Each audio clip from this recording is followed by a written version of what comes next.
တကူရဲလေးပျော်ပျော်နေလို့ရပါတယ်ဘဝမှာနေပျော်ဖို့ဆိုရင်တော့အရေးကြီးဆုံးကကိုတေချာလေးနားလည်ဖို့ပါလူတော်တော်များများယူဆထားကြတာကတကူရဲနေမယ်ဆိုရင်အထီးကျန်ပြီးပြင်းစရာကောင်းမယ်ပျော်စရာလည်းမရှိဘူးလို့ပေါ့တကယ်ကတော့တကူရဲလေးပျော်ပျော်နေလို့ရပါတယ်ဆိုတာကိုအတိပေးခြင်းပါတယ်ဘာကြောင့်ဒီလိုပြောရတာလဲဆိုတာကိုတော့ဒီဗီဒီယိုလေးထဲမှာပြောပြပေးခြင်းပါတယ်တယောက်တည်းနေမှအထီးကျန်တယ်လို့ခံစားရတာလားတယောက်တည်းလေးဘဝမှာပျော်ပျော်နေလို့ရပါတယ်တကယ်တော့ဘဝမှာအနေပျော်ဖို့ဆိုရင်အရေးကြီးဆုံးကကိုတေချာလေးနားလည်ဖို့ပါ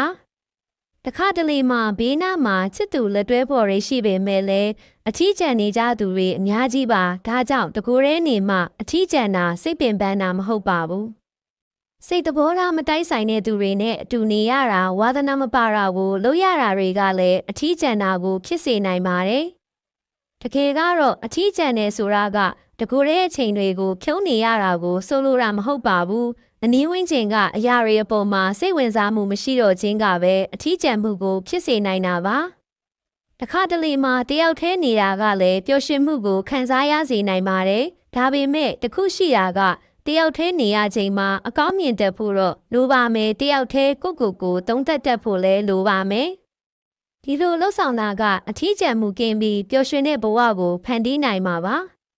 တကူရဲလေးပျော်ပျော်နေလို့ရပါတယ်ငွေရေးသားသူအားလေးစားစွာဖြင့်ခရစ်တစ်ပေးပါတယ်